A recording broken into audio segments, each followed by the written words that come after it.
ยกมือ10 นิ้วกราบนบนอบน้อมยังพระติรัตนแก้วเจ้าตั้ง3 ประการ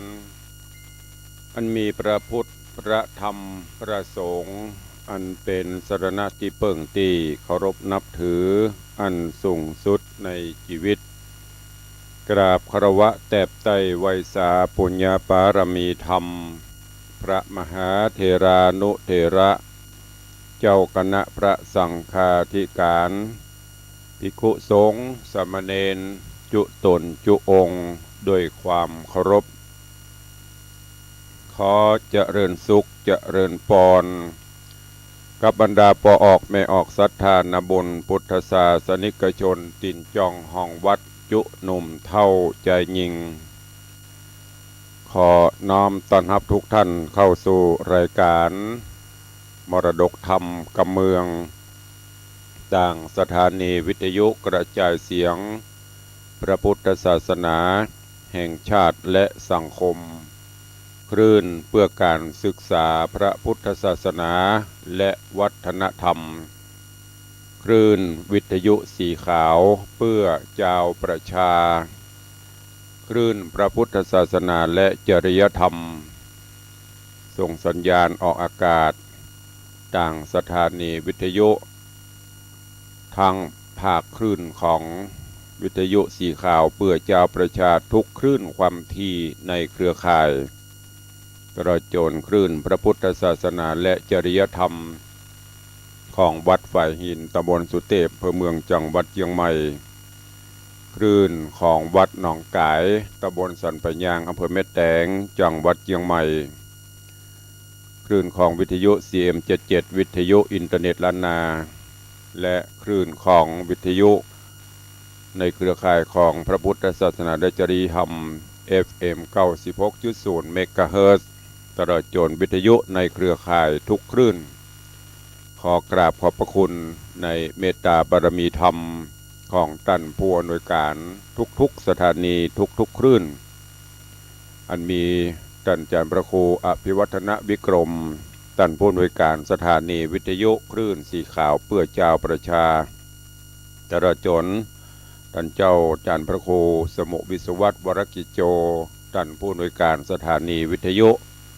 คลื่นวัดฝ่ายหินตลอดจนทุกคลื่นที่ได้มอบถวายเวลาให้กับต่างรายการมาณโอกาสนี้ตัวเองพร้อมกันนี้ก็ขอยกมือ10 นิ้วกราบถวายการต้อนรับและเจริญปอนต้อนรับครูบาอาจารย์ท่านเจ้าพระเจ้าพระสงฆ์องค์เนนและศรัทธาสาธุชน FC แฟนรายการทุกรูปทุกท่านที่ได้เข้ามาติดตามรับชมรับฟังทั้งภาพและเสียงต่างสถานีมรดกธรรมวัดวังสิงคำต่างทีวีวัดฝ่ายหิน104ธรรมะคลายเครียดและหน้าจอเฟซบุ๊กไลฟ์ของญาติธรรมตลอดจนต่างเฟซบุ๊กไลฟ์ของคลื่นวิทยุสีขาวเพื่อเจ้าประชารายการนี้ดำเนินโดยกล่าวกับผม อาตมาภาพพระครูวิสิตศรีลาภรณ์เจ้าคณะตำบลป่าแดดเจ้าอาวาสวัดวังสิงคำตำบลป่าแดดอำเภอเมืองจังหวัดเชียงใหม่เป็นผู้ดำเนินรายการ ก็ได้นำเอารายการมาพบมาป้ากับครูบาอาจารย์พระเจ้าประสงค์องค์เนนตลอดจนญาติโยมศรัทธา FC แฟนรายการทุกท่านก็ต้องขอประทานอภัยสุมาอภัยกับทุกท่านบางครั้งก็อาจจะห่างหายไปพ้องโดยเหตุด้วยผลที่ได้แจ้งไว้ในช่วงนี้สภาพร่างกายก็บ่ค่อยจะเอื้อประกอบกับใกล้งานมาตัวเองการพักผ่อนก็บ่ค่อยจะเต็มที่บางครั้งก็อ่อนเพลียก็เลยบ่ได้จัดประกอบกับการต่างคลื่นสีขาวเฮาบางเตื้อก็มีการถ่ายทอดสดบางเตื้อก็มีกิจกรรมต่างๆก็บ่ได้ปะกันดังนั้นก็ต้องขอสุมาอภัยกับ FC ญาติธรรมตีท่าฟังตีท่าชมตัวเองก็ ปะกันในวันนี้สภาพอากาศเย็นเนาะก็ดูแลร่างกายดูแลสุขภาพกันตัวเองในช่วงนี้อากาศก็จะแปรปรวนพ่องบางวันก็ครึมบางวันก็ร้อนนั่นก็เป็นเรื่องของธรรมชาติเรื่องของการเปลี่ยนแปลงแม้กระทั่งตัวเฮาก็เหมือนกันบางวันตื่นมาอากาศบางวันตื่นมาโอ้มันสดชื่นมันแจ่มใสบางวันก็เริ่มจะกระออดกระแอดงอแงพ่องก็เป็นไปตามสภาวธรรมจะใดก็ตามก็ขอให้ครูบาอาจารย์พระเจ้าประสงค์ญาติโยมสาธุชนเฮาทุกท่านได้ฝ่าฟันปัญหาต่างๆคือพ้นไปตื่นเจ้ามามีลมหายใจอยู่ก็นับว่าเป็นบุญญาบารมีเฮาก็ต้องสู้กันต่อไปใจชีวิตในรอบวันเฮาต่อไปฝ่าฟันปัญหาอุปสรรคต่างๆที่มันจะติดตามตัวมาคือมันผ่านโป้นไปเป็นวันเนอะก็ขอคือคุณพระรัตนตรัยปกห่มทุกท่านครูบาอาจารย์พระเจ้าพระสงฆ์องค์เนียนเฮาทุกรูปคือได้มีความสุขความเจริญตัววันนี้ก็จะได้นำเอาเรื่องราวสาระข้อคิดมาฝากในการดำเนินชีวิตประจำวัน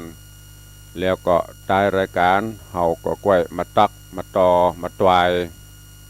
มาอู้มาจ่าทั้งจากหน้าจอ Facebook ไลฟ์ทั้งจากต่างสถานีวิทยุเนาะวันนี้ครูบาอาจารย์ FC ต่างหน้าจอก็เข้ามากันหลวงหลายก็ขอน้อมต้อนรับทุกท่านเนอะกำลังเข้ามากันโล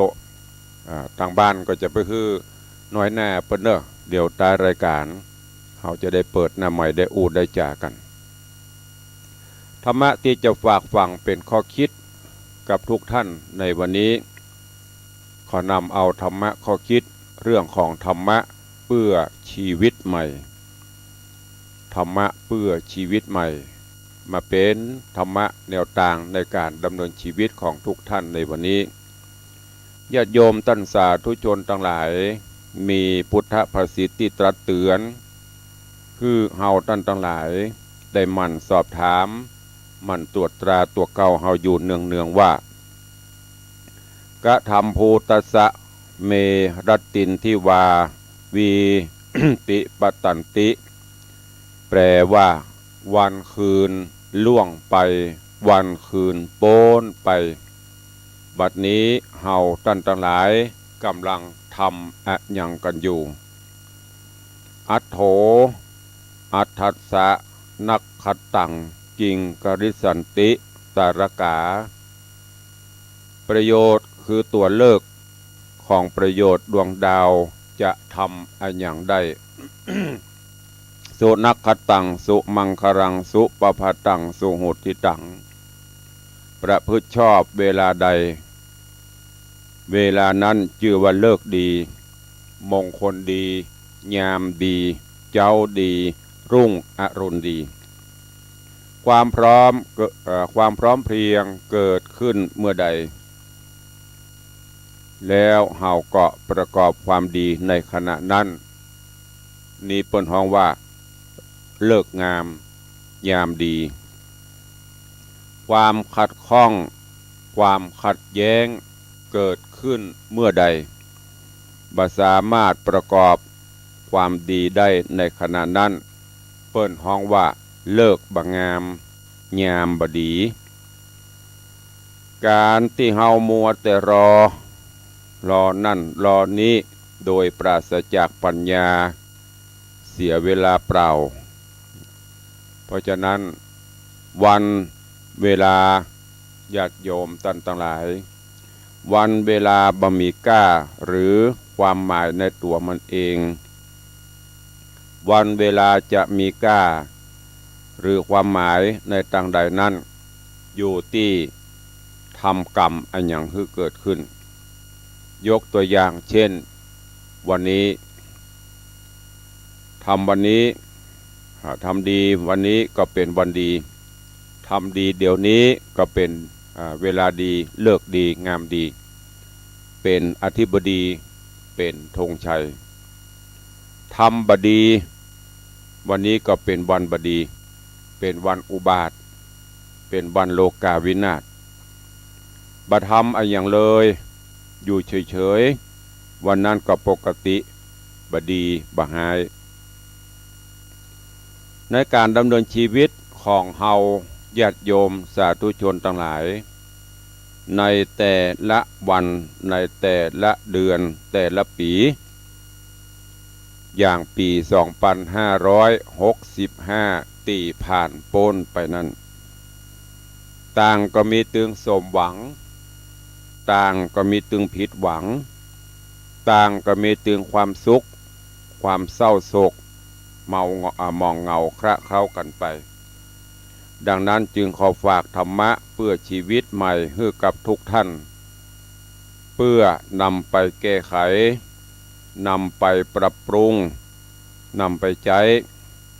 อารมณ์นิสัยให้อยู่ร่วมกันโดยความผาสุกธรรมะที่จะฝากไว้ในวันนี้ มีอยู่10 ข้อมีอยู่10 ประการด้วยกันยิ่งในสังคมปัจจุบันนี้ในโลกปัจจุบันนี้ยิ่งจำเป็นที่จะต้องใจประการที่1หันหน้าเข้าหากันญาติโยมทั้งหลายถึงวันนี้ตั้งแต่สถาบันครอบครัวเป็นต้นบ่ค่อยที่จะหันหน้าหันตาเข้าหากันหันหลังหากันมีอันใดมาช่วยกันมาปรึกษากันเพื่อหันหน้าเข้าหากันมีปัญหาอย่างก็เข้ามาปรึกษาหารือกันจะไปเผชิญหน้า หรือจะไปประจันหน้ากันตั้งแต่บ้านแต่จองตั้งแต่ครอบครัวผัวเมียกันอยู่ด้วยกันนอนด้วยกันคือปรึกษาหารือจะไปละห้องละแหงกันแล้วก็บ่อู้บ่จากัน ก็เดียวก็เอาไปเปิ่งปะไผ่ปุ่นไปหาหมอดูไปหาหมอดวงโดยเฉพาะทางสุภาพสตรีนี่ชอบจะอารมณ์อ่อนไหวอันใดหน่อยกับปุ่นละไปหาหมอดูขอดูดวง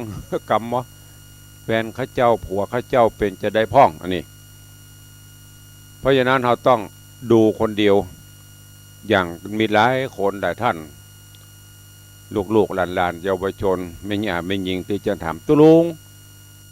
ดูดวงได้ก่อนก็เลยบอกจะให้ดูแบบไหนดูแบบพุทธศาสตร์หรือดูแบบไสยศาสตร์ถ้าดูไสยศาสตร์ตุลุงไปจ้างพ่อไปได้ห้ำไปได้เรียนศาสตร์ทางนี้มาแต่ถ้าดูแบบพุทธศาสตร์ก็พอจะดูได้พ่องเดาได้พ่องอยู่ก็จะแนะนำให้ลูกเฮยหลานเฮยเมื่อเราตกลงโปร่งใจอยู่ด้วยกันกินแขกแต่งงานลงเรือลำเดียวกันแล้วมีอะไรอย่างก็ต้องปรึกษาหารือกันเสร็จภารกิจการงานอยู่ด้วยกันก็อู้กันโอ้ไอเป็นจะได้พ่องน้องเป็นจะได้พ่องเฮาจะเนี้ยจะได้ดีหาช่วยกันเมื่อเฮามีลูกมีเต้าเฮาจะช่วยกันสร้างฐานะจะได้กะปรึกษาหารือกันหันพ้องต้องกันแล้วก็ลงมือทำดีกว่าไปประจันหน้ากันเฮ้อมึงจักกูก็จักมึงต่างคนก็ต่างจักกัน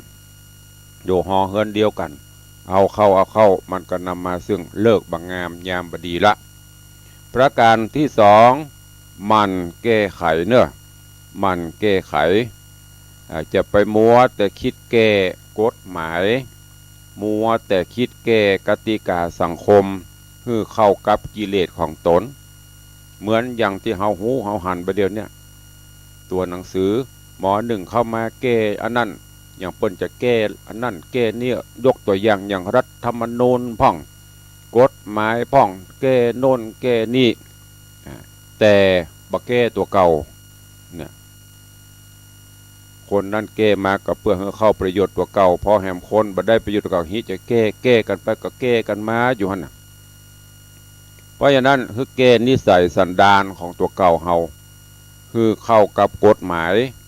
คือเข้ากับกฎกติกาสังคมจะปนิยมแก้ข่าวแก้ตัวเพราะบ่มีอันอย่างดีขึ้นดังกรรมที่เปิ้นกล่าวไว้ว่า อยากดีฮือแก้ไขอยากบรรลัยฮือแก้ตัวสังคมปัจจุบันนี้จะเป็นอย่างนั้นนะแก้ตนแก้ตัวไปแต่บักแก้ไขตัวเก่าปรับปรุงตัวเก่าอย่างยุคของประเทศไทยเฮาเปิ้นมีเปิ้นฮ้องว่า ประชาธิปไตยเสียงส่วนใหญ่คนส่วนใหญ่เปิ้นปฏิบัติจะใดเฮาก็ต้องปรับปฏิบัติบางครั้งจะฮื้อมันถูกหมดถูกใจเฮาหมดมันก็เป็นไปบ่ได้ต้องไม่มันแก้ไขปรับปรุงตัวเก่าเฮาบ่ต้องไปแก้กฎกติกามารยาทสังคมอย่างนั้นแก้ตัวเก่าเฮานี้ประการต่อมาฮื้ออภัยฮื้ออภัยในเมื่อผิดพลาดความผิดพลาดญาติโยมท่านทั้งหลายความผิดพลาดนั่นเป็นเรื่องของมนุษย์แต่การหูจักฮื้ออภัยเป็นวิสัยของเทวดาความผิดพลาดเป็นเรื่องของมนุษย์แต่คนที่หูจักฮื้ออภัยเป็นวิสัยของเทวดาญาติโยมเฮาเจ้าข้าทั้งหลายจะไปมัวผูกใจเจ็บจะไปคิดอาฆาตพยาบาทจะไปจองพยาบาทอาฆาตกันจะไปจองเวรแต่ควรที่จะฮื้ออภัยควรที่จะฮื้อโอกาสเพิ่นบอกว่าถ้าบ่มีการฮื้ออภัยผิดและบ่คิดที่จะลืมซึ่งความหลังจะไปหาสามัคคีนั้นยากลำบากความพลาดพลั้งย่อมมีกู้ตัวตนกู้คู่กู้คนเมื่อพลาดพลั้งมาแล้วก็แก้ไขปรับปรุงฮื้ออภัยกันแต่คนส่วนมากประเดี๋ยวนี้ผิดพลาดน้อยเอาเป็นเอาตายแถมอันหนึ่งที่หันมานิสัยคนชอบที่จะดูความหายนะชอบที่จะเหยียบจะย่ำบางเตื้อโอ้คุณงามความดีที่สร้างไว้จ้าหนักแต่พลาดพลั้งไปน้อยเดียวเหยียบย่ำกันจนจมธรณีมันมีการฮื้ออภัยกันเพราะฉะนั้นสังคมปัจจุบันนี้ควรจะฮื้ออภัยเพราะทุกคนบอกว่าเปิ้นบอกว่าเฮาย่อมจะมีความผิดพลาดเหมือนกันหมดบ่นักก็น้อยถ้าตราบใดที่บ่ฮู้จักฮื้ออภัยกันนั้นสังคมก็จะอยู่ยากการฮื้อตานใดๆยังว่าเต้าพลานิสงการฮื้ออภัยทานฮื้ออภัยทานกันไปเฮาก็จะอยู่ด้วยกันอย่างสันติสุขประการต่อมาประการที่สี่ควรปลูกไมตรี ปลูกไมตรีเพิ่นว่าปลูกต้นฮักในดวงใจให้เกิดขึ้นฮักคนอื่นพ่องจะไปฮักกะทรัพย์สิ่งสลิงคานลำไปจะไปฮักห่วงกะอันที่มันจะทำให้กิเลสเขานักไปฮักคนอื่นเนี่ยพ่องหวังดีแล้วก็มีไมตรีต่อคนอื่นพ่องเปิ้นตกทุกข์ได้ยากเปิ้นละกรรมลำบากจะไปซ้ำจะไปเติมกันของจะนี้มันบัดตกตาไผ่บ่ฮู้อย่างเปิ้นบัดตกตาเปิ้นไปดีไข้หัวตกตาตัวไปดีไข้ให้ลองพอเติ้นลองเปิ้นผิดพลาดป้ากันไปซ้ำไปเติมบ่มีการฮื้ออภัยกันบ่มีความฮักห่วงหาเปิ้นถ้ามันตกใส่ตาเฮาหรอกเฮาจะกึดจะได้มันสร้างมันให้เกิดความฮักต่อคนอื่นพ่องเพราะว่าปลูกไมตรีอย่ารู้ร้างสร้างกุศลอย่ารู้โรยอันนี้เราจะอยู่ด้วยกันอย่างมีความสุขประการต่อมาข้อที่ห้าสามัคคีกันไว้ปรองดองฮักใคร่กันพร้อมเพรียงกันกลมเกลียวกันเรื่องใหญ่ก็จะเป็นเรื่องน้อยเรื่องน้อยเรื่องที่น้อยก็จะเป็นบะเหลี่ยมติมติไปนักก็จะเป็นเบายากก็จะเป็นง่ายด้วยความฉันทะสามัคคีกันความสามัคคีกันเนี้ยบ้านเมืองกำลังต้องการตั้งแต่สถาบันครอบครัวไปจนถึงระดับโลกสันทะสามัคคีกันไว้บ้านเมืองนั้นสังคมนั้นก็จะมีความสุข ประการต่อมาโปร่งใสในภาพพจน์กำอู้ที่เป็นเหตุหือบอกเข้าใจผลงานที่ปรากฏแก่สายตาก็ต้องเป็นที่สังคมยอมรับได้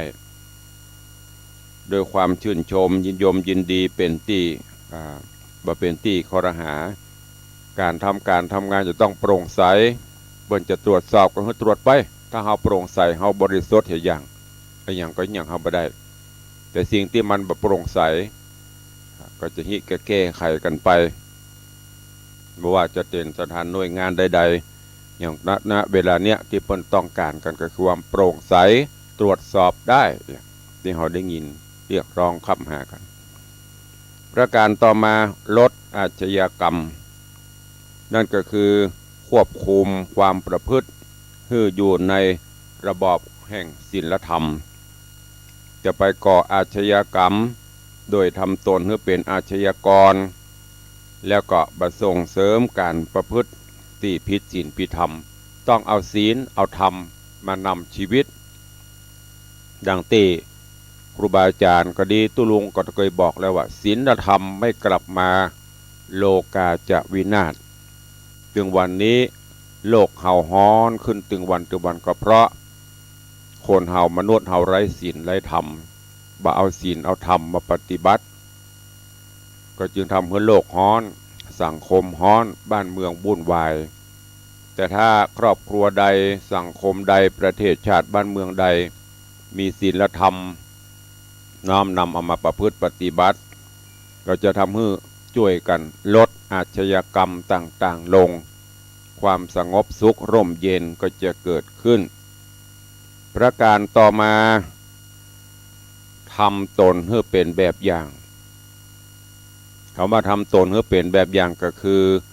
ดำเนินชีวิตโดยความสะอาดบ่ให้มีแผลทั้งต่อหน้าและรับหลังเป็นแบบอย่างโดยการแนะนั่นก็คือบอกให้เขาหูเป็นตัวอย่างในการนำก็คือทำให้เขาดูทั้งแนะและทั้งนำคือตึงบอกให้ทำแล้วก็นำให้ดูเป็นแบบอย่างรวมความว่าบอกให้หูอยู่ให้หันแล้วก็เย็นให้เขาสัมผัสได้บ่ว่าจะอยู่ในฐานะภาวะใดก็ตามเป็นพ่อเป็นแม่เป็นครูบาอาจารย์เป็นผู้นำอย่างต่างๆเราก็จะต้องชี้แนะชี้นำในสิ่งที่ดีที่งามแต่ญาติโยมต่างหลายปัจจุบันนี้ก็จะว่าเพิ่นมาแนะก็ไม่ใช่นะแนะนำแต่บางอย่างเขาก็บ่เอาก็มีปล่อยวางเรื่องที่ยุ่งปล่อยวางเรื่องที่มันยุ่งจิตอันใดที่นำทุกข์นำโทษมาให้แก่ตนและครอบครัวสังคมและแก่สถาบันเฮาก็บอกวันที่จะไปยุ่งไปเกี่ยววันที่จะหูจักสละหูจักละ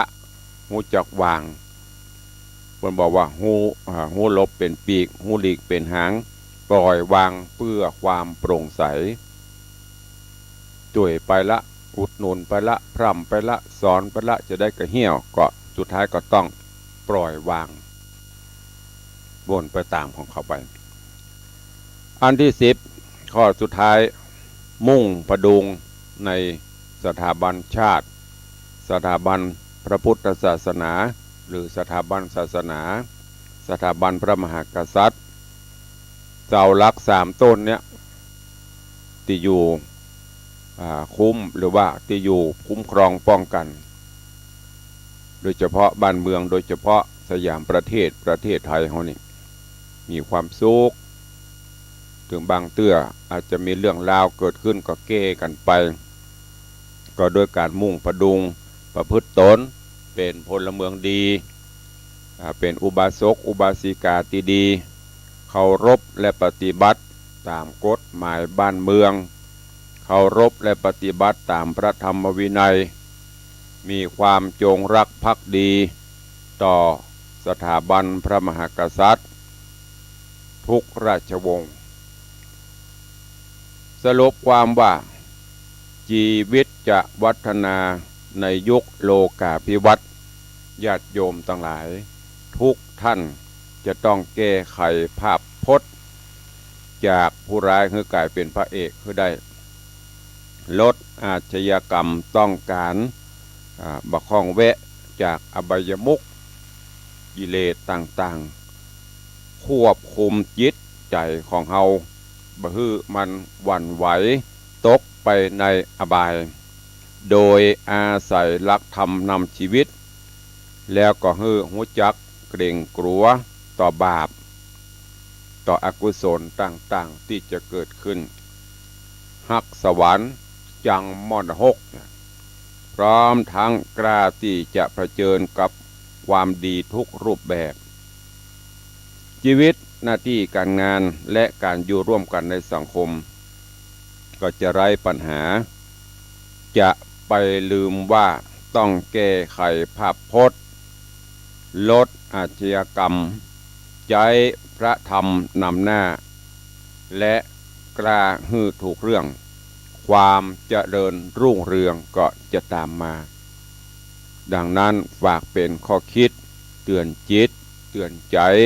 กับญาติโยมสาธุชนทุกท่านเนอะน้อมนำไปคิดพินิจพิจารณาดูหลักธรรมะที่ได้นำมาเป็นข้อคิดนำมาฝากฟังในเรื่องของธรรมะเพื่อชีวิตใหม่ต้องไปรอเลิกผ่านนาทีวันเวลานั่นดีตลอดถ้าเราไปมัวหาการเลิกผ่านนาทีลำไปก็จะทำให้เสียเวลาเลิกคือความพร้อมที่จะสร้างกุศลพร้อมที่จะสร้างคุณงามความดีนั่นแหละชีวิตชีวีเราก็จะมีความสุขดังนั้นวันนี้ก็ขอฝากข้อคิดธรรมะถึงมดถึงมวลที่ตุลุงได้นำมาบรรยาย9 ข้อ 10 ข้อนี้ คือนำไปคิดพิจารณาเนอะหันหน้าเข้าหากันหมั่นแก้ไขคืออภัยปลูกไมตรีสามัคคีกันไว้โปร่งใสในภาพพจน์ลดอาชญากรรมทำตนให้เป็นแบบอย่างปล่อยวางในเรื่องยุ่งมุ่งพดุงชาติศาสตร์กษัตริย์10 หลัก 10 ข้อนี้ก็เป็นธรรมะเพื่อชีวิตใหม่ของเราแล้วก็จะมีความสุขเหมือนกันทุกท่านเนอะฝากไว้เป็นข้อคิดในวันนี้ด้วยเวลาอันจำกัดแป๊บเดียวเกือบจะหมดเวลาแหมแล้วเนาะ วันเวลาผ่านพ้นไปด้วยความรวดเร็วเนี่ยมิได้รอใครเอารอไอ้แก้วลูกก่อนเนอะกับว่ารอไอ้คำเฮียการก่อนเนอะกับว่าไปของเปิ้นเรื่อยๆฉะนั้นก็ใช้เวลาเพื่อคุ้มค่าใช้เวลาให้เป็นประโยชน์เนอะเฮาทุกท่านทุกคนมีเวลา24 ชั่วโมงเหมือนกันหมดตุลุงก็24 ชั่วโมงญาติโยมก็24 ชั่วโมงครูบาอาจารย์ท่านเจ้าก็24 ชั่วโมงไม่มีใครได้มากกว่ากันน้อยกว่ากันเฮาต้องบริหารจัดการเวลาของเฮาให้ดีที่สุดจะไปมัวเพ่งพินิจพิเคราะห์โทษของคนอื่นดูตัวเองบอกตัวเอง เตือนตัวเองจะไปนำปลาตัวเองไปสู่แหล่งอบายมุขอย่างเฮาจีเปิ้นนิ้วเดียวเข้าตัวเก่า4 นิ้วเรื่องราวสังคมปัจจุบันนี้ลองพอเตอะชอบจะไปจี้เปิ้นแต่บะจี้ตัวเก่าข่าวสารอะไรยังเกิดขึ้นมาหน่อยโอ้ยติดตามแต่เนอยิ่งข่าวที่นั่นนี่นะเข้าไปติดตามตลอดแต่ลืมดูตัวเก่าเอาเวลามาพอตัวเก่าไม่ต้องไปดูเรื่องเขาคนอื่นพุทธเจ้าสอนไว้กรรมมุนะวัตติโลโกสัตว์โลกเป็นไปตามกรรมเปิ้นสร้างบดีเปิ้นก็รับกรรมของเปิ้นไปต้องไปติดตามอย่าล่ำเหลือเนอะฝากไว้กับทุกท่านตัวก่อนที่จะได้ไปตักไปตายครูบาอาจารย์ตั้งหน้าจอ Facebook ก็ดีตั้งบ้านตั้งจองก็ดีเนอะวันนี้วันที่1แล้ว ก็เหลือเวลาแถม10 กว่าวันนี่อย่างตุลุงงานทำบุญงานทำบุญไหว้หลวงกิ่งใหญ่ตันหลวงของวัดวังสิงคำที่ได้นำเรียนนำแจ้งมาตลอดไหว้หลวงเฉลิมฉลองเสนาสนะถาวรวัตถุและฉลองสมโภช149 ปีการก่อตั้งวัดวังสิงคำเนอะการนี้ก็ขอน้อมเอิญเจิญจวน FC แฟนรายการปออกไม่ออกศรัทธานาบุญทุกท่านที่ได้ติดตามรับฟังข่าวสารมาจะไปลืมกันเนอะกำหนดการวันที่15 กุมภาที่จะถึงนี้เป็นวันทำบุญถวายตานจ้อตานตุงตามแบบเบ้าโบราณปืนบ้านล้านนาเฮาหลังจากนั้นแล้ววันที่22วันที่22ภาคกลางคืนประมาณ1 ทุ่มก็จะได้นิมนต์พระเจ้าประสงค์ชุดหนึ่งมาเจริญพระพุทธมนต์เทศนาธรรมธรรมจักรปวัตนสูตรทำปฐมสัมโพธิกถาหรือว่าปฐมสมโพธิทำพุทธาภิเษกไปตามลำดับเพื่อฉลองสมโพธิเพื่อเป็นสิริมงคลสมโพธิพระพุทธรูปพระธาตุเจ้าเจดีย์ต่างๆของวัดวันที่23กินข้าวน้ำจ้ำเข้าไงแล้วก็นิมนต์ครูบาอาจารย์พระมหาเถระได้มาเจริญพระพุทธมนต์มคคณายกพิทาจารย์หรือว่าพ่ออาจารย์จะได้กล่าวยื่นโยงองค์การโอกาสหยาดน้ำหมายตาลมอบถวายถาวรวัตถุเสนาสนะต่างๆไว้ในบวรพุทธศาสนาแล้วก็จะได้ถวายเครื่องไตรตาลถวายภัตตาหารพระเจ้าประสงค์องค์เนรและเลี้ยงญาติโยมเข้าป่าอาหารญาติโยมก็เป็นเซตพิธีในการยื่นโยงองค์การจากนั้นก็จะเข้าสู่ภาวะเฉลิมฉลองวันที่24เป็นวันตกแต่งดาครัวกินครัวตาลตำบ้านตำจองญาติโยมศรัทธาที่วัดวังสิงคำวันที่25กินข้าวน้ำจำเข้าไงแล้วญาติโยมศรัทธาก็จะทยอยนำเครื่องไตรตาลเข้าถวายวันที่26เป็นหัววัดหัววานำเครื่องไตรตาลเข้าร่วมถวายอันนี้เป็นกำหนดการงานปวยหลวงวัดวังสิงคำเนอะขอน้อมเอิญเจิญจวนมวลญาติโยมศรัทธาทุกท่านแล้วก็ขอบคุณกับ FC อีป่อยแม่ญาติโยมที่ได้ร่วมเป็นเจ้าภาพ เพราะว่าจะเป็นการตานเก้าอี้หลุย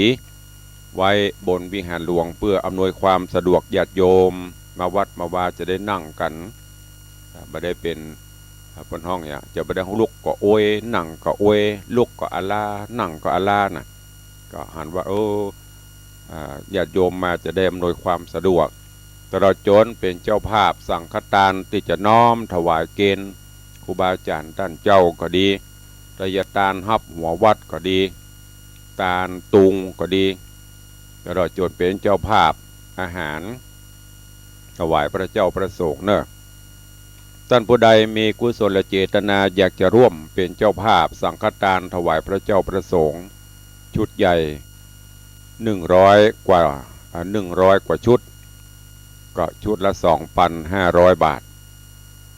2,500 บาทอันนี้ทางปัจจัยทางสังฆทานไตรต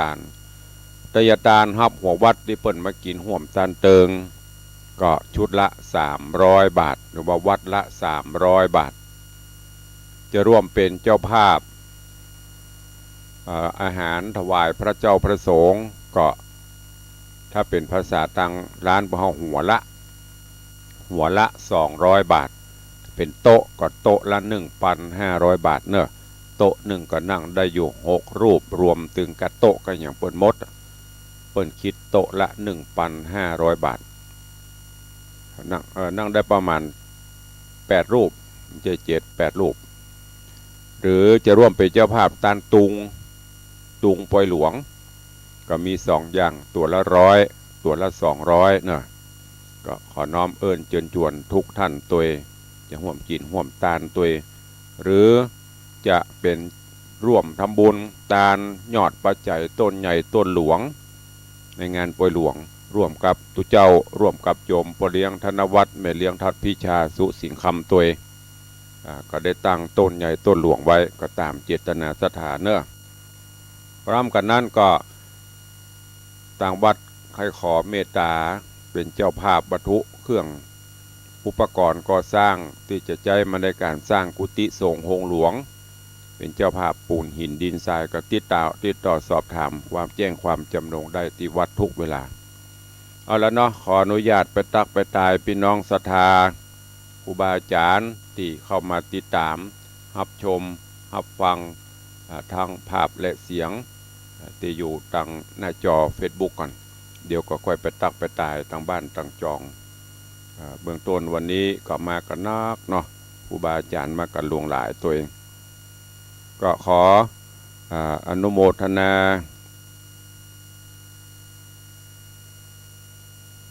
โยมปีสุจิน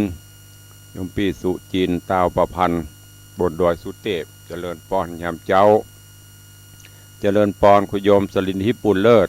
กราบใบสาสาตุเจริญปอนพินานอินสมเตปินเนอพินานอินสมเจ็ดสีเจริญปอนโยมปเลี้ยงธนวัฒน์แม่เลี้ยงทัดพิชาสุสิงคำเจริญปอนน้องคนเดิมเจริญปอนโยมชิดชบาขอเจริญปอนโยมพินานล่าพินานจรันปิยจันอาสลมปิยจันดอยซิวเจริญปอนโยมแม่ประณีพยัคฆ์ไคหพลหนองแต้นสันป่าตอง เจริญปอนโยมแม่จันดีวิสุทธินันเนอน้อมกราบถวายความเคารพหลวงพ่อธรรมพระครูสถิตเจติยารักษ์เจ้าวาดวัดเจดีย์แม่ครัวเจริญปอนโยมปี้อัญชลีคำกิติพ่อเลี้ยงบอกว่ากราบไหว้สาครับผมท่านผอ.ทุกสถานีขอขอบพระคุณเป็นอย่างยิ่งอยู่ในใจเสมอครับ อันนี้เป็นคำขอบคุณกับโยมพ่อเลี้ยงธนวัฒน์เนอะขอบคุณผอ.ทุกสถานีโยมแม่จันดีกราบไหว้สาท่านพระครูเจ้าสาธุเจริญปอนคุณโยมวาลีอินทกูลโอ้วันนี้ปุ้นเนอะวัดพระสิงห์ยูเคสหรัฐอเมริกาจากบริษัทตำปุ้นถ้าจะหนาวเนาะจังหวัดพระสิงห์ยายเพลินเปื้อนเกษตรจังซอพิอายุธนาจังซอเจริญพรโยมลักษณะเกตดีเจริญพรยายโยมพลอยใจดีกราบไหว้สาเจ้าอันตั้งแม่สายหนาวก็จะ ถ้าจะเย็นเนาะตำปุ่นเจริญปอนโยมมาอนามัยแล้วเจ้าโอ้อย่างอันมาเจ้าทำงานเช้าดีเยี่ยมเนาะโอดเอาเนอะแฮม2 ปีไปได้ปี2 ปีจะได้เป็นไทยละเจริญปอนโยมจันทร์สายแปลงหลวงโยมประพักเจริญปอนโยมสุรัตน์เสาคำโยมตู่ต้นให้ได้นักเนาะโยมตู่เนาะ พอละยางเอวกันเนอะหอมสตางค์วันนักจะบอกสตางค์ไปเอวนักนะเดี๋ยวต้นตุลุงจะเหลือกับใบสีเขียวเนอะ อันนี้เสียวเล่นไปได้ขอบคุณโยมตู่กับลูกเลี้ยงเอียงคำบ้านวิเวกตัวอันนี้เป็นตังหน้าจออาจจะตกบกพร่องไปจะได้ก็ประธานอภัยสุมาอภัยตัวเนอะทางหน้าจอเฟซบุ๊กไลน์ต่อไปจะได้ตักได้ตายพี่น้องทางบ้านทางจองวันนี้คือเวลานักหน่อยเพราะว่าวันนี้ต่างคลื่นสีขาวตั้งแต่น่านแป้น่านลำปูนลำปางพะเยาเชียงไฮ้เชียงใหม่หลายจังหวัดในคลื่นของวิทยุสีขาวหลวงพ่อธรรมพระครูอภิวัฒนวิกรมได้ถวายเวลาให้ตัวเองเบื่อพี่น้องจะได้อู้ได้จ๋าเพื่อตั้งเบียงปรับเป้าการตั้งน่านการจะห่วมบุญกุศลปล่อยหลวงตัวเข้ามาได้เนอะ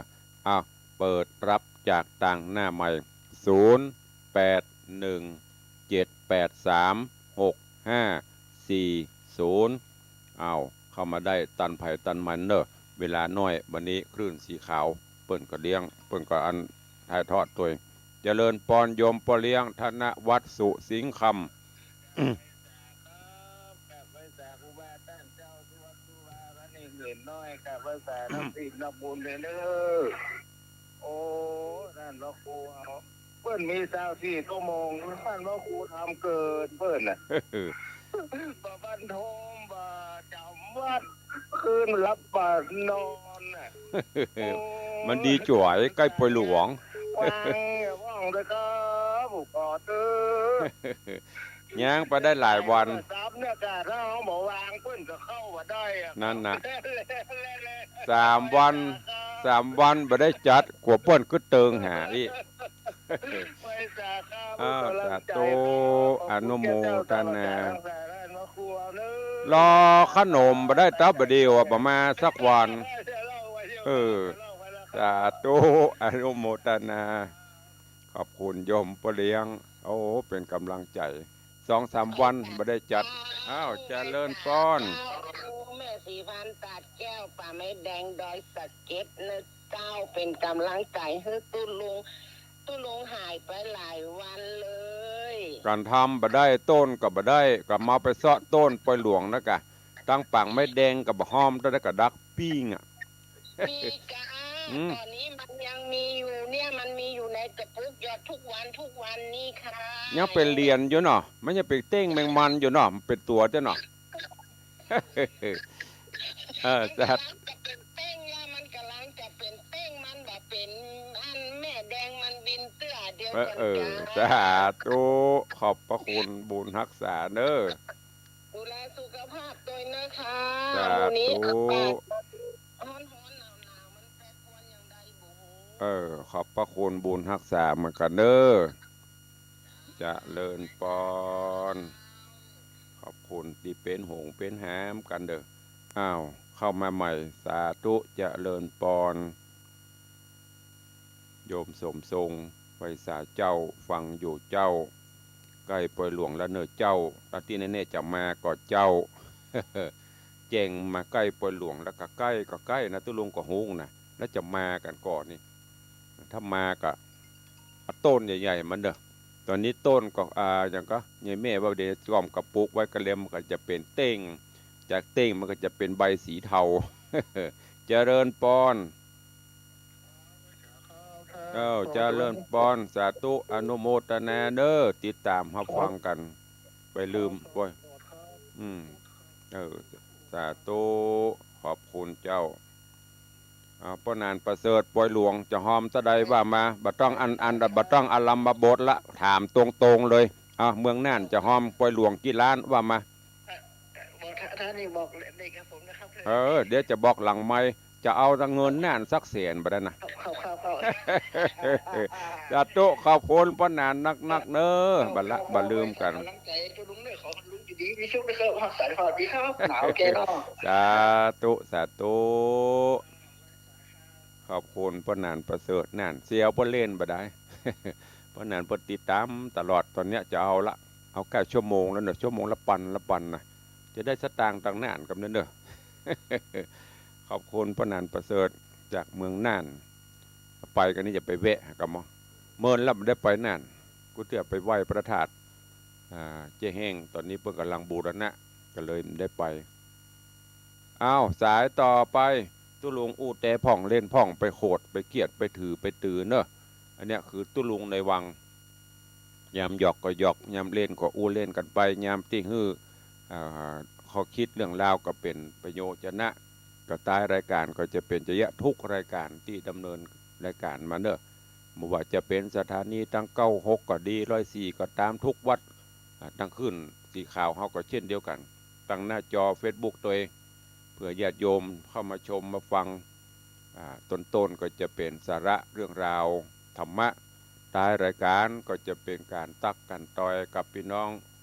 FC แฟนรายการเข้ามาเลยวันนี้อย่างขนาดคลื่นสีขาวลิงสัญญาณไปอย่างมีสักยังไม่ถึง10นี่3เจ้าไปได้จัดหายไปเจ้านี้มาบรรพุธตัว ก็ครูบาอาจารย์โดยเฉพาะตั้งคลื่นสีขาวเปิ่นมอบถวายเวลาก็จะเสียเวลาเอาแม่เลี้ยงหนองแต้นจะเลินปอนฟังอยู่เจ้าหายไปหลายวันเมาไปเสาะสตางค์ใกล้ป่วยหลวงละเมาก็จัดรายการกำไผ่บะหอมเฮ้ย ดักปิ่งวีนวอยมีก็อันFC เดิมก็น่ะมีก็สายใต้สายเหนือสายกลางสายอื่นมีก็เลยต้องออกเสาะพ่องไก่เกกับบะกุ้มตัวนี้มันมีแบบนั่งยังยังไม่ไปน่ะไปหลายเดี๋ยวเสาร์อาทิตย์นี้ก็จะไปก็น่าจะไปนักนะแย้งพ่องน่ะเอามาหอมในวางกุ้มไก่เกน่ะโอ้ยไปต่างอื่นหมดไก่เกบะกุ้มเนอะพ่อเลี้ยงพ่อเจอเป็นทุนอยู่แล้วพ่อเลี้ยงมีปัญหาก็พ่อเลี้ยง4-5 แสนละหมู่เฮาเนี่ยก็ต้องช่วยกันเนอะบริวารพวกพ้องของพ่อเลี้ยงอย่าต้องมาบ้านเหนือบ้านใต้เตรียมไว้มันกุ้มอีเกเนอะเวลา15,000ยังมาได้เหี่ยเวลาก็ดีละเอาสาธุเนอะมีสายเข้าอนุโมทนากับแม่เนอะขอบคุณโยมแม่ปราณีพยัคฆ์ไคหพลเสือไต่เจริญปอนไปสาเจ้าท่านพระครูเจ้าเจริญปอนโทรมาจากบ้านโบก5ตำบลนครจีดีนะเจ้าแล้วจะมาก็ปล่อยหลวงในรายงานโตแล้วมาก็เดี๋ยวจะอู้กับลูกต้องมานะถ้าบ่มาจะตัดออกสัมมโนครัวหมดอ่ะหมูนี่เจ้าจะสักอย่างเลยเจ้าดีละโมทนาสาธุเนอะเจ้าโทรมือกำลังใจสาธุบุญรักษาเนอะสาธุแม่ไข่แก้วบ้านห้วยก่อนตะพลนครเจดีปุ่นโอ้ฟังกันหลวงหลายวันนี้ทางนครเจดีเนอะก็ปากันมาอย่างตุลุงบอกนะลูกไม่มาหลานไม่มาไม่เป็นไรอเมริกันแชร์ปล่อยหลวงจะมีถึงวันเนาะ3 ปี 4 ปี10 ปีมีเรื่องเมารถกะแชร์กันรถมันคือไปฮับแผ่นตินคันใดบ้านปุดส่งแผ่นตินคันใดบ้านปุดมันต้องเดือดร้อน มาแผ่นนี้ก็ได้กินข้าวด้วยนะกำลังเตรียมแม่นางกำลังเตรียมบะฟักโมนไปฮะนะ1 ลำรถหยวกกล้วยครับแม่เลี้ยงบ่ดอยขอบคุณ110ท่านทุกเพื่อนสีขาวตัวเจ้าคนปกปักรักษาค่ะเดี๋ยวใกล้วันกลางวันพักผ่อนฟองเด้อสาธุใจอยู่เป็นลมโพลมใสสัทธาญาติโยมไปเหมือนสาธุอนุโมทนาสา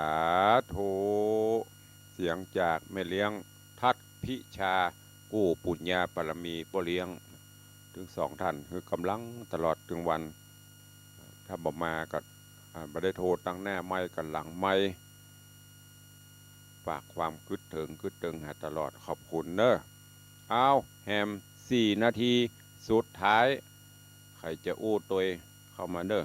ตั้งหน้าจอ Facebook ตอนนี้จอดอยู่ที่โยมตู่ไม่เคลื่อนไหว ธรรมะนี่มันหลายนะถ้าเป็นอันไอ้อย่างก็ข่าวอย่างต่างๆโปดโรกาคอมเมนต์มีเป็นปั่นบ่ อันธรรมะนี่ก็หมู่เฮาแล้วนะมาปบกันนะโมตัสสะมันเลื่อนปรืดล่ะถ้าเป็นข้าวยังปะเต้า โดยตลอดเจริญปรอน